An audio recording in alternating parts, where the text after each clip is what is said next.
তোমাদের আগের পার্টেই বলেছিলাম যে পয়লা বৈশাখের পুরো ভিডিও আমি একটা ভিডিওতে দিতে পারছি না, তাই জন্য পার্ট বাই পার্ট আমি আপলোড করব।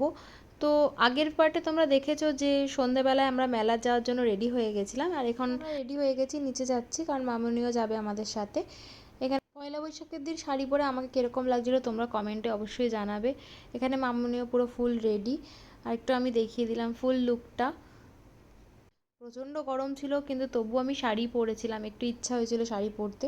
এটা কিন্তু আমার নতুন ড্রেস নয়, আমি নতুন ড্রেস পরিনি, মানে এক তো কিছু অনেক কটা জিনিস আগে পরে ফেলেছি, প্লাস যেগুলো নতুন ছিল সেগুলো আর পরা হয়নি। তো বেরিয়েই এটা একটা ফেমাস দোকান কোন্নগরের, মানে যেখানে মেলাটা হবে তার ঠিক একটু আগে ওই চপের দোকানটা ছিল, ওখান থেকে আমরা চপ খেয়েছি যথারীতি, গরমের মধ্যে আরও বেশি গরম লাগছিল। তারপর মেলায় এসেছি, দেখো একদম ছোট্ট কিন্তু একটা চড়কের মেলা, কিন্তু এত ভিড় হয় তোমরা দেখতেই পাচ্ছ। একটা ছোট মাঠ, তার মধ্যেই কয়েকটা দোকান আর খাবারের দোকান, এইগুলোই সব বসে আর কি প্রত্যেক বাড়ি।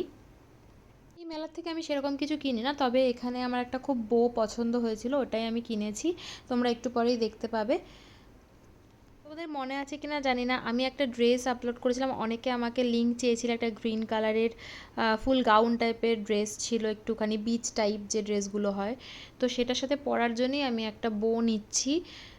আর এখানে আমি স্কাইটা ফার্স্টে ভেবেছিলাম নেব, কিন্তু মামনি আর সুরজিৎ বললো যে মিডলেরটা নিতে, মিডলটা বেশি ভালো লাগছিলো, কিন্তু আমার কিন্তু স্কাইটাই বেশি ভালো লাগছিলো, ওটা নিলেই ভালো হতো এখন ভাবছি। তো যাই হোক, তারপরে দেখো এখানে চড়ক হয়েছিল আগের দিন, আর আমরা খেতে চলে এসেছি হচ্ছে ঘুগনি, আর অনেক কিছু খেয়েছিলাম, ঘুগনি পাপড়ি চাট এইসব খেয়ে আমাদের পেট পুরো ভরে গেছিলো। আর এত গরম লাগছিলো না, আর এইসব গরম গরম খেয়ে আরও যেন গরম লাগছিলো আমাদের।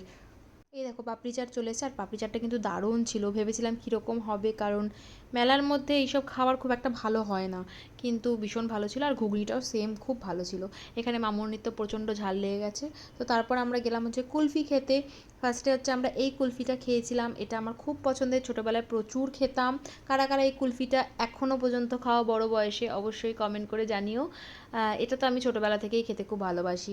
ভাগ্যিস আমি সেদিনকে চুলটা বেঁধে গেছিলাম, যদি চুলটা খোলা রাখতাম যে আমার যে কী অসুবিধা হতো, এক তো শাড়ি পরেছি, তার উপরে প্রচণ্ড গরম, খুব প্রবলেম হয়ে যেত আমার। সেদিনকে প্রচণ্ড গরম ছিল, ওখানে আইসক্রিম খেয়ে আমরা পরে আবারও আইসক্রিম খেয়েছিলাম, কিন্তু তার আগে একটা ছোট্ট দোকান ছিল যেখানে অ্যাঙ্কলেট, মানে ক্লিপ এইসব জাতীয় জিনিসপত্র বিক্রি হচ্ছিল।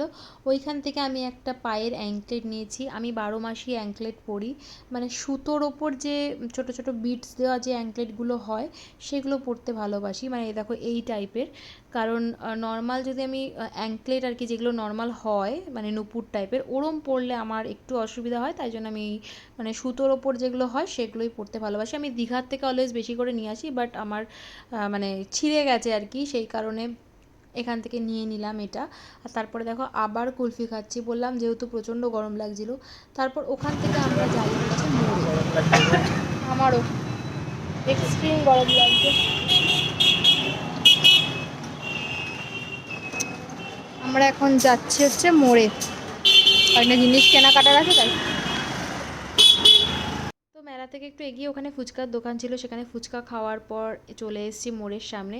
আচ্ছা, যারা তোমরা কোন নগরে থাকো তারা বলো তো আমি এখন ঠিক কোন জায়গাটায় হাঁটছি, দেখি তো কারা কারা পারো, মনে হয় সবাই এই রাস্তাটা চেনো, তো কমেন্টে অবশ্যই জানিও কিন্তু। তো মোড়ের সামনে আমি তো চলে এসেছি, কয়েকটা গ্রসারি শপিং ছিল, মানে গ্রসারি বলতে আমার ব্রেকফাস্ট আর টুকিটাকি খাবারের জন্য যেসব লাগে সেই সবই জিনিসপত্র কিনতে গেছিলাম।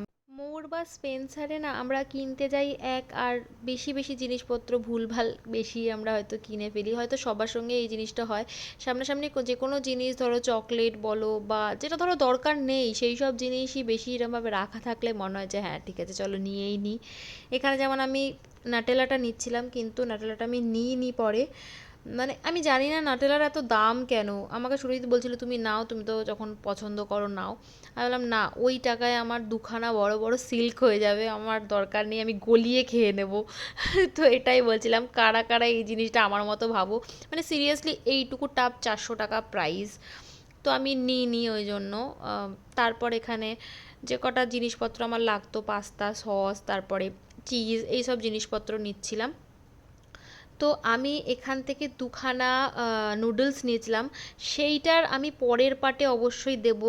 সুরজিৎ আর আমি রাত্রিবেলায় বাড়ি গিয়ে সেটা বানিয়েছিলাম, তো সেটার রিভিউ আমি ওই দিনকে শেয়ার করব যেদিন নেক্সট ভিডিওটা দেবো। আর এখানে সব কিছু টুকিটাকি জিনিসপত্র নেওয়া কমপ্লিট। এই দিনকেই রাত্রিবেলা আমরা দুজন মিলে সেই যে নুডলসটার কথা বললাম ওটা কিন্তু আমরা রান্না করেছিলাম, মানে ম্যাগিরই অন্য ফ্লেভার প্লাস চিংয়ের একটা অন্য ফ্লেভার নিয়েছিলাম, সেইটা তোমাদের সাথে রিভিউ শেয়ার করবো নেক্সট ভিডিওতে। তো এখানে মাজার সব কিছু নিয়ে কমপ্লিট। আর এখানে আমি একটু চিয়া সিড নিয়েছিলাম, দেখতেই পাচ্ছ। আমি জানি না কতদিন কন্টিনিউ করতে পারবো, ফার্স্ট টাইম আমি খাচ্ছিলাম, সেই দিনকে বাড়ি গিয়েই ফার্স্টে ট্রাই করেছি। আর এখানে টোটোতে উঠে গেছি, সেদিনকে বাইক নিয়ে যাইনি, বাড়িতে এসেই দেখি আমার যে জুতোর র্যাকটা আছে খুলে পড়ে গেছিলো। এই র্যাকগুলো ভীষণ খুলে খুলে পড়ে যায়, তারপর আবার আমাকে সেট করতে হয়। এখানে পুরোপুরি সেট করেছি, আর দেখতে কত ভালো লাগছে দেখো আমার জুতো স্ট্যান্ডটা। তবে আমি কাউকে রেকমেন্ড করব না, এই স্ট্যান্ডটা মিশোর থেকেই নিয়েছিলাম, বাট খুব একটা ভালো না কোয়ালিটি। তো তারপর দেখো চিয়া সিড গুলে খাওয়া স্টার্ট করে দিয়েছি, জানি না কতটা কি এফেক্ট পড়বে, কিন্তু হ্যাঁ বেশ ভালো, খারাপ নয়। তো দেখা হচ্ছে নেক্সট ভিডিওতে। নেক্সট ভিডিও কিন্তু অনেক ফানি হতে চলেছে। তো দেখা হচ্ছে নেক্সট ভিডিওতে, টাটা।